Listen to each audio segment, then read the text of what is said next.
Всем привет, меня зовут Марина, я живу в Сиднее, в Австралии, и мы решили завести видеоблог и рассказать о русских девочках, может быть, не только девочках, которые переехали в Австралию. Это не блог о путях эмиграции и побега из России, скорее просто блог, в котором мы хотим поделиться нашими историями, нашим настроением. Моя история началась с того момента, когда я начала встречаться с молодым человеком, который был резидентом Австралии. Несколько лет назад он сделал себе визу, которая называется Independent Skills Visa.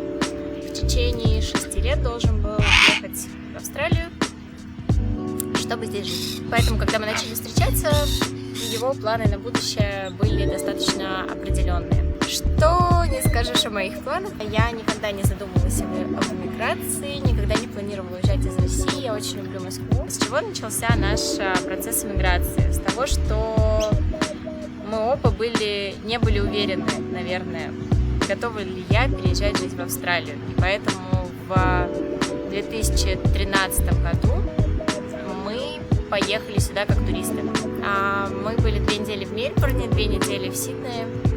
Мельбурн вспоминать можно понять и простить просто. Это были самые, наверное, мои плаксивые 2 недели в жизни. У меня был очень плохой английский. Я совершенно не понимала людей, как они здесь разговаривают. Местный акцент мне казался самым труднодоступным, который только можно понять. Была достаточно плохая погода в Мельбурне, несмотря на теплый сезон. Это было начало лета. В общем, и переезжать в Австралию я расхотела моментально. Но потом мы приехали в Сидней, который, в свою очередь, был очень френдли и sunny. В общем, был очень солнечным и классным. И мы много путешествовали за эти 2 недели. И когда встал вопрос в итоге собирать нам вещи и перебираться, то мы, не задумываясь, выбрали город для жизни Сидней и начали собирать документы. Конечно, для меня переезд в Австралию был такой настоящей авантюрой, потому что чаще всего сюда переезжают люди с гораздо более хорошим знанием языка, нежели было у меня, с какой-то профессией, с чем-то, что ты можешь пробовать развивать здесь и дальше. Также был очень остро поставлен социальный момент, потому что уезжать от всех друзей очень тяжело. Изначально понимая то, что в новой стране, скажем так, маловероятно, что ты быстро найдешь и заведешь себе такую же классную, веселую компанию. В общем, мы переехали в Сидней, начиналась весна. Мы были полны надежд, амбиций и желаний. И было все классно. В первый месяц, когда я переехала в Австралию, я пошла волонтером в благотворительное кафе, где работало много ребят из других стран, таких же иммигрантов. Также там работали местные ребята, было много туристов. Очень клевый опыт, потому что к тебе никто не относится как к настоящему работнику, ты волонтер. Тебе, наоборот, все стремятся сами помочь и подсказать, и рассказать.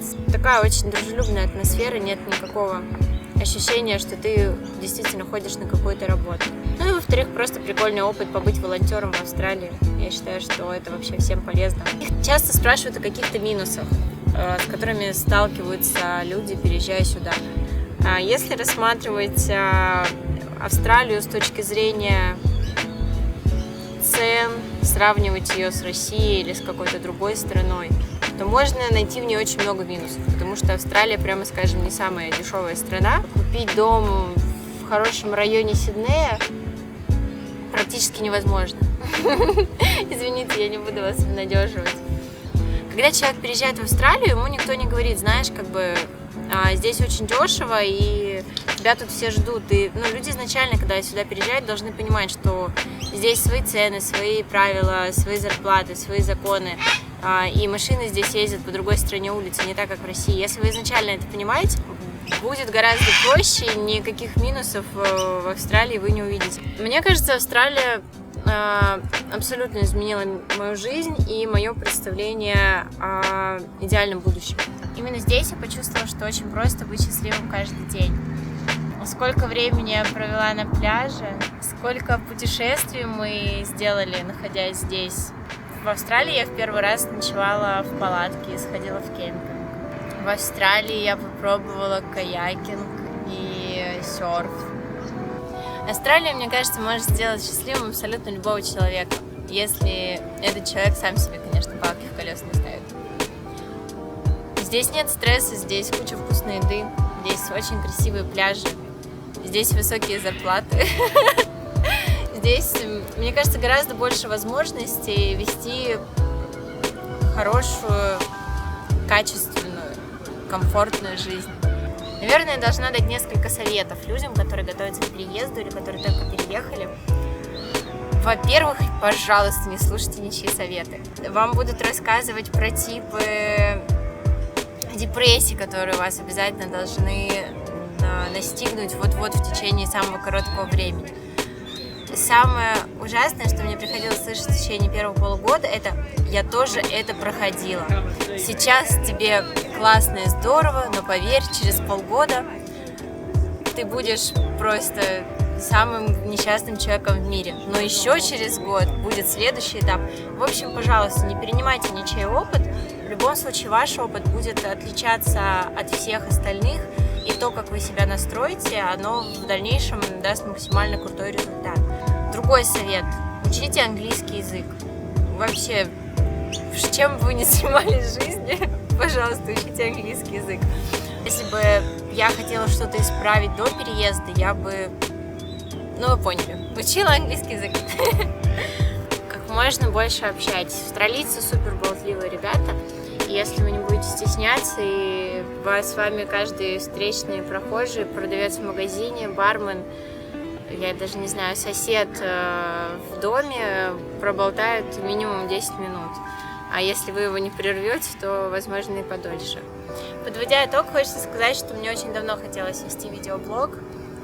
Большое спасибо Вике за то, что она наконец-то это все осуществила. Я надеюсь, что у нас получится вести его систематически, что мы сможем показать Австралию именно нашими глазами, глазами людей, которые сюда переехали не так давно, но искренне любят эту страну. И если у вас есть какие-то вопросы, вы можете всегда задавать их в комментарии. Всем спасибо, всем пока!